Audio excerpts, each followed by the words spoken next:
ಈ ಜಾಗದಲ್ಲಿ oil seal ಬರುತ್ತೆ. ಇದು ಜಿ ಬಿ ಆಯಿಲ್ ಸೀಲ್ ಬರುತ್ತೆ. ಮತ್ತೆ ಇಲ್ಲಿ ಕಿಕ್ಕರ್ ಶಾಫ್ಟ್ ಇಂದು ಒಂದು ಆಯಿಲ್ ಸೀಲ್ ಬರುತ್ತೆ, ಅದು ಲೀಕೇಜ್ ಇದೆ. ಮತ್ತೆ ಜಿ ಬಿ ಶಾಫ್ಟ್ ಇಂದು ಆಯಿಲ್ ಸೀಲ್ ಲೀಕೇಜ್ ಇದೆ. ಈ ಲೀಕೇಜ್ ಇರೋದ್ರಿಂದ ನೋಡಿ ಇಲ್ಲೆಲ್ಲ ಪೂರ್ತಿ ಆಯಿಲ್ ಆಗ್ಬಿಡುತ್ತೆ. ಇದು ಆಯಿಲ್ ಪೂರ್ತಿ ಇದು ರನ್ನಿಂಗ್ ಅಲ್ಲಿ ಇದ್ದಾಗ ನಿಲ್ಸಿದ್ದಾಗ ಸೋರಲ್ಲ, ಒಂದ್ ರೌಂಡ್ ಓಡ್ ಬಂದ್ಮೇಲೆ ಆಯಿಲ್ ಸ್ಪ್ರೇ ಆಗ್ತೈತೆ, ಆಯಿಲ್ ಸೀಲ್ ಹೋಗಿದೆ. ಮತ್ತೆ ಇದೈತಲ್ಲ ಇದು ಇಲ್ಲೇ ಕೂರೋದು, ಇದು ಡಿಸ್ ಬ್ರೇಕ್ದು MC ಕಿಟ್ ಅಂತೀವಿ, ಇದಕ್ಕೆ ನಾವು ಮೇಜರ್ ಕಿಟ್ ಅಂತೀವಿ. ನೋಡಿ ಇಲ್ಲಿ ಕೆಳಗಡೆ ಬರೋದು, ಇದು ಒಳಗಡೆ ಎಲ್ಲ ಡೆಸ್ಟ್ ಹೊಂಟೋಗೈತೆ.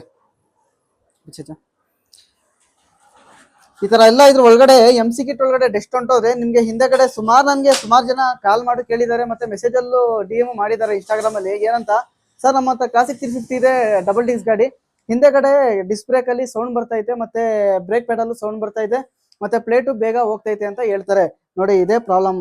ನೋಡಿ ಇಲ್ಲಿ ಆಯಿಲ್ ಸೀಲ್ ಬರುತ್ತೆ, ಈ ಆಯಿಲ್ ಸೀಲ್ ಚೇಂಜ್ ಮಾಡಿಲ್ಲ ಅಂದ್ರೆ ಇಲ್ಲಿ ಬಂದ್ ಡೆಸ್ಟ್ ಎಲ್ಲ ಕುತ್ಕೊಳ್ಳುತ್ತೆ. ಡೆಸ್ಟ್ ಕುತ್ಕೊಂಡು ಈ MC ಕಿಟ್ ಒಳಗಡೆ ಏನಾಗುತ್ತೆ ಅಂದ್ರೆ ಹೋಗಿ ಬ್ಲಾಕ್ ಆಗುತ್ತೆ. ಇದು ಬ್ಲಾಕ್ ಆಗಿದಾಗ ಏನಾಗುತ್ತೆ, ಬ್ರೇಕ್ ಹೊಡೆದಾಗ ನಿಮ್ಗೆ ಅಲ್ಲಿ ಚಕ್ರ ಬ್ರೇಕ್ ಹಿಡಿಯುತ್ತೆ, ಮತ್ತೆ ಫ್ರೀ ಆಗಲ್ಲ, ಜಾಮ್ ಆಗ್ತಾ ಇರ್ತದೆ.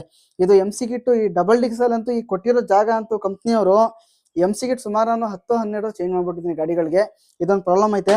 ಮತ್ತೆ ಇದ್ರಲ್ಲಿ ಇನ್ನೊಂದು ಏನ್ ಸಮಸ್ಯೆ ಅಂದ್ರೆ, ಇದೊಂದು ಜಸ್ಟ್ ಲಬ್ಬರ್, ಇದು ಏನ್ ಲಬ್ಬರ್ ಅಂದ್ರೆ ಹೌಸ್ ಲಬ್ಬರ್. ಇದು ಕಾರ್ಬೇಟರ್ ಹೌಸ್ ಲಬ್ಬರ್, ಬ್ಯಾಕ್ ಸೈಡ್ ಕೂರುತ್ತೆ. ಈ ಲಬ್ಬರ್ ಇಲ್ಲಿ ಒಂದು ಜಾಗದಲ್ಲಿ ಡ್ಯಾಮೇಜ್ ಆಗೈತೆ. ಈ ಡ್ಯಾಮೇಜ್ ಆಗಿರೋದ್ರಿಂದ ಏನಾಗಿದೆ ಅಂದ್ರೆ ಕಸ್ಟಮರು ಪಿಕಪ್ ಡ್ರಾಪ್ ಆಗುತ್ತೆ. ಈ ಲಬ್ಬರ್ ಹೋದ್ರೆ ಪಿಕಪ್ ಡ್ರಾಪ್ ಆದಾಗ ಹೇರ್ ತಗೊಳುತ್ತೆ. ಆ ಹೇರ್ ತಗೊಂಡಾಗ ಕ್ಲಚ್ ಹಿಡಿದು ಬಿಡೋದು ಪಿಕಪ್ ಕೊಡ್ತಾ ಇಲ್ಲ ಅಂತ ಹಿಡಿಯೋದು ಬಿಡೋದು ಮಾಡ್ತಾ ಇರ್ತಾರೆ. ಆ ಮಾಡಿದಾಗ ಏನಾಗಿದೆ ಅಂದ್ರೆ ಇದರಲ್ಲಿ ಕ್ಲಚ್ ಪ್ಲೇಟು ಕೂಡ ಸೀಸ್ ಆಗಿದೆ. ಕ್ಲಚ್ ಪ್ಲೇಟ್ ನೋಡಿ ಇಲ್ಲಿ ಫುಲ್ ಏನು ಇಲ್ಲ, ಇದರಲ್ಲಿ ಒಂಚೂರು ಮಾರ್ಕೆ ಇಲ್ಲ, ಫುಲ್ಲು ಸೀಸ್ ಆಗಿದೆ. ಮತ್ತೆ ಪ್ರೆಸರ್ ಪ್ಲೇಟು ಕೂಡ ಚೇಂಜ್ ಮಾಡ್ತಾ ಇದ್ದೀನಿ.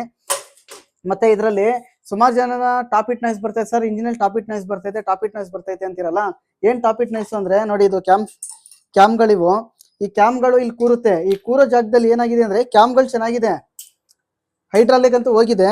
ಈ ಕ್ಯಾಮ್ ಸ್ಲೀವ್ ಇರುತ್ತಲ್ಲ, ಈ ಕ್ಯಾಮ್ ಸ್ಲೀವ್ ಏನಾಗುತ್ತೆ ಉಜ್ಜೋಗೈತೆ. ಏನಕ್ಕೆ ಉಜ್ಜೋಗೈತೆ ಕ್ಯಾಮ್ ಸ್ಲೀವ್ ಅಂದ್ರೆ ಆಯಿಲ್ ಕಮ್ಮಿ ಇತ್ತು. ಆಯಿಲ್ ಕಮ್ಮಿ ಇದ್ದು ಓಡಿಸಿದಾಗ ಏನಾಗುತ್ತೆ, ಕ್ಯಾಮ್ ಸ್ಲೀವ್ಗಳು ಹೆಡ್ ಬಿದ್ದಿದೆ. ಈ ಕ್ಯಾಮ್ ಸ್ಲೀವ್ ಮತ್ತೆ ಹೈಡ್ರಾಲಿಕ್ ನ ಚೇಂಜ್ ಮಾಡ್ತಾ ಇದ್ದೀನಿ. ಮತ್ತೆ ಕ್ಯಾಮ್ಗಳಂತೂ ಚೆನ್ನಾಗಿದೆ. ಮತ್ತೆ ಇಲ್ಲಿ ನೋಡಿ, ಇಲ್ಲೂ ನೋಡ್ಬೋದು ನೀವು, ಫುಲ್ ಎಷ್ಟು ಮಣ್ಣಿದೆ. ಸರ್ವಿಸ್ ಮಾಡಿಸಿದ್ರು ಆಯಿಲ್ ಸೀಲ್ ಹೋದ್ಮೇಲೆ ಮತ್ತೆ ಮಣ್ಣು ಬಂದು ಕುತ್ಕೊಳ್ಳುತ್ತೆ. ಆಮೇಲೆ ಡಿಸ್ ಪ್ಲೇಟ್ ಎಲ್ಲ ಚೇಂಜ್ ಮಾಡ್ತಾ ಇದ್ದೀನಿ, ಚೈನ್ಸ್ ಪ್ಯಾಕೆಟ್ ಹೋಗಿದೆ. ಮತ್ತೆ ನೋಡಿ ಇಲ್ಲಿ ಸಿಂಗಾರಮ್ದು ಪ್ಯಾಡು ಕಟ್ ಆಗ್ಬಿಟ್ಟಿದೆ, ಚೈನು ಕಟ್ಟ ಅಂತ ಹಿಂದೆಗಡೆ ಹೊಡ್ಕೋತೈತೆ. ಇದೆಲ್ಲ ಪ್ರಾಬ್ಲಮ್ ಇದೆ.